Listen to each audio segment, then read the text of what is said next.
Alright, so now we finished skinning it out. We've taken all the skin off right around it, right up to the neck. Now we've got to gut it. So this is an important, delicate part of field dressing when you're out in the bush. So we're basically going to very carefully cut not into the stomach, but I can see where the ribs join here. I could even feel and make a line that I'm going to follow and just try and cut that first layer of skin, not too deep, and just make my line where I'm going to open up the stomach cavity. So very carefully, just that first layer of skin, following that rib cage on the top there. And this, like I said, it's very delicate, and sometimes you do probably more times than I can care to remember that I've accidentally went too deep and you end up bursting this stomach, and then you get a spray of not too great stuff coming out. So you want to be very careful, take your time opening up that stomach cavity. Now when I'm opening it up, I'm usually look at more of the way the animal is sort of laying. In this case, it's laying more towards me. So I'm not going to totally open up that side. I'm going to go right from about 2/3 of the stomach cavity where I'm going to make my line. And you see I sort of cut a little bit into that stomach. That's what we want to avoid. But the main part is this main stomach where all the acids are. So here I'm going to very carefully, using my finger as a guide, to open that up without hopefully not bursting it. And we'll see the stomach contents starting to pop out of there. So once I've let some of the pressure off, I'm going to pull it towards me. So everything's going to come out this way. So these are all the intestines. This big part is the main stomach. Again, using my finger as the guide, carefully open that up. Very carefully.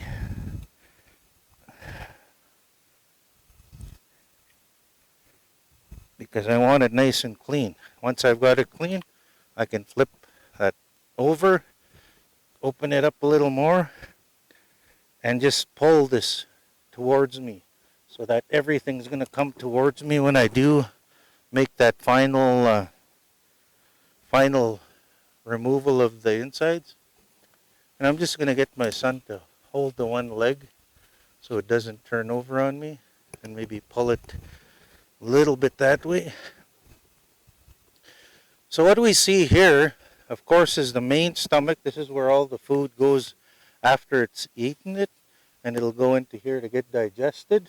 It'll work through the intestines and work through the whole intestines there. So here you can see where the diaphragm is here. That separates the lungs and heart from the rest of the insides. I'm just going to cut a little hole in that diaphragm just to let pressure out and let air enter there, so it'll sort of let loose of these insides, and I can pull them back, and then I can, just cutting around that diaphragm, free it up and continue along the top. Carefully just moving everything out of the way and cutting into that diaphragm there. So from here, in order to get everything out cleanly, I'm going to feel to where all of the organs are connected. And because you're going to get a lot of blood spraying out, you're mainly relying on your hands to feel where those insides are connected and separating them. So you'll see there, that was the main throat. And I've nearly got it all freed out. So I'm just going to keep pulling it towards me outside.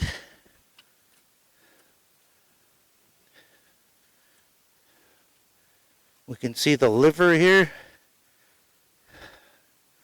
and the kidneys. Kidneys are a delicacy, so we take those without opening them up. We leave them in the sack because we take them out of that sack later. Put it where it's clean. The other kidney that was along the backbone, just cut that out as well. Now the other part that we like to take as nihiawak, as a delicacy, is what we call the musotaksi. And this is where it comes from. It is, we can see there's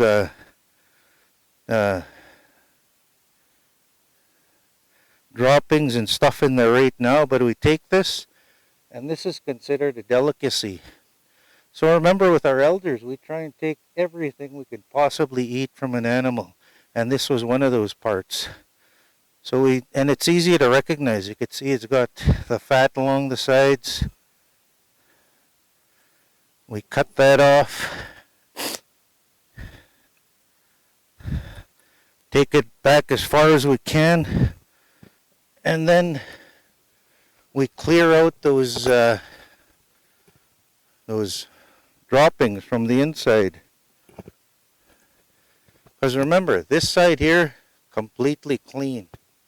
It's just the fat from the clean inside of the stomach. So once we empty that out, we immediately turn this over, because right now it's clean. We want to keep it that way. And when we're preparing it, what happens is the other side, we prepare it over a fire. So we completely burn it once it's turned inside out, and it sort of swells right up like a sausage or something. But it is a delicacy, so we take it because our elders grew up on that, and it's a big part of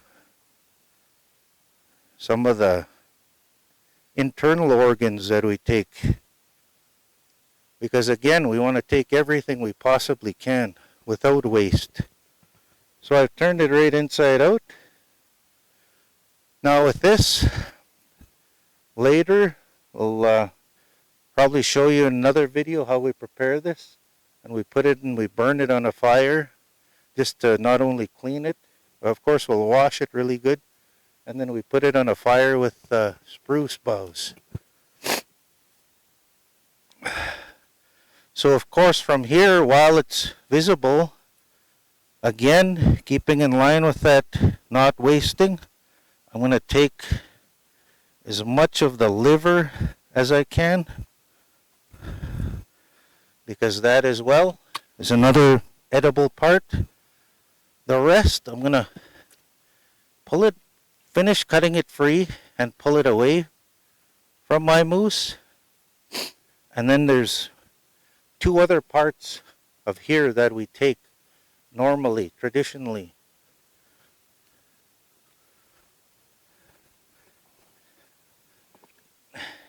So you see all of my insides are completely free of there. Now the other parts I was telling you about that we traditionally take is called the hat in the Bible. That's what we grew up calling them. So this is what we call traditionally the hat, and it is a stomach part. You see them sold in stores taken from cattle, and this is normally called tripe. But this is what it looks like when it's inside. It looks exactly the same inside a domestic cow. But for generations, we always took these anyway. because they're also seen as a delicacy. And I just carefully separate it from the rest of the internal organs as big as I can. Then I just cut through there. And you'll see I've got it like that. But before I take it, I'm going to empty it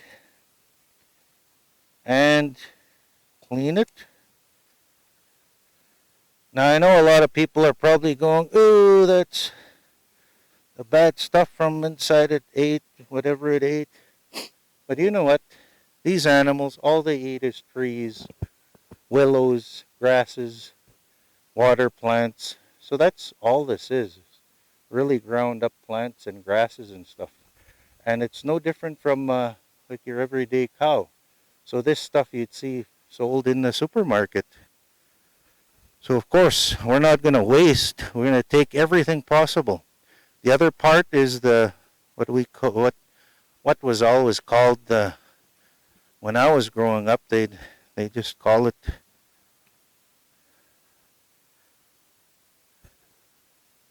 the Hatton Bible. So I cut this off of there, and again here, this is called tripe when you're getting it from your domestic cattle. And that too, we open it up, empty it out. This is the part that grinds up all the leaves and stuff as it's being processed through the animal. Again here, looked at as a delicacy, and for those, you can maybe ask your grandparents, they definitely know what tripe is. So of course these are taken and they're completely cleaned until they're completely whitish looking. Once we completely wash them in hot water.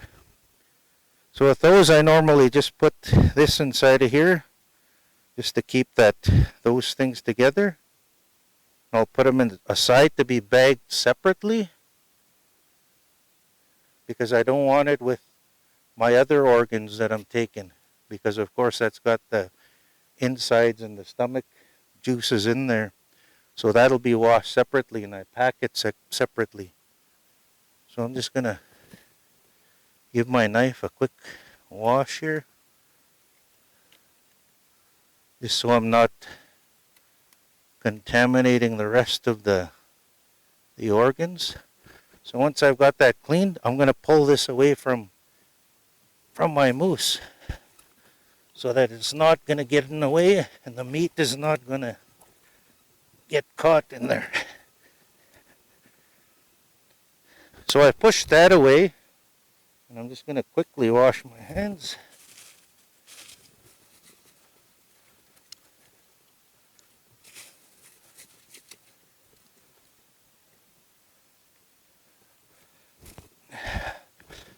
And I'm going to continue taking out the heart and the lungs.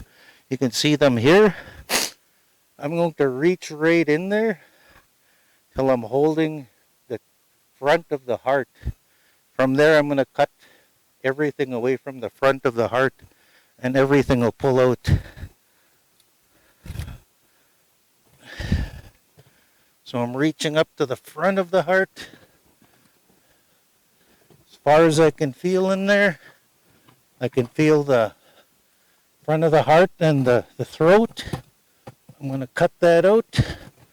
Once I've cut the throat, I can just pull everything out. And it comes out cleanly. So from here, of course, I want to take the heart out. And it's sitting inside a sack.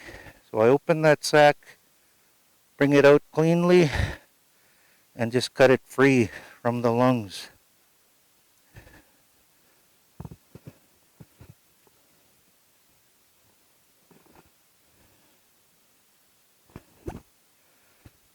Put those aside. So there's the heart. Now commonly, I know a lot of people I've seen, they split the heart open and empty it of the blood. However, a lot of the elders, that have taught me say they like it like this. They like that blood inside to clot and thicken, and it adds to like when they're making soup and stuff. So I always keep it whole like that. So now with here, I'm going to not cut into the meat. I'm going to cut into the skin so I can drain this blood out and any of those stomach insides that might have gotten in there. And I'm just going to brush that out of there, the clotting, all of the blood.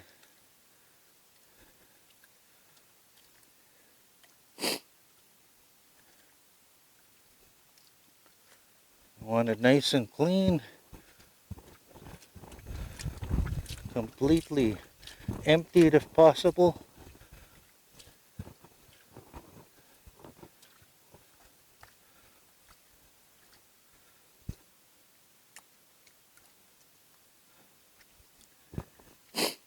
And this is very dirty work.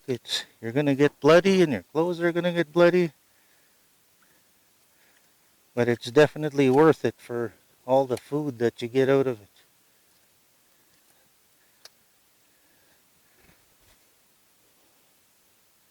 Alright, so that's how we clean out the insides and finish our field dressing of muswa. We're going to take a little break, and when we come back, I'm going to show you how we begin butchering it and quartering this muswa.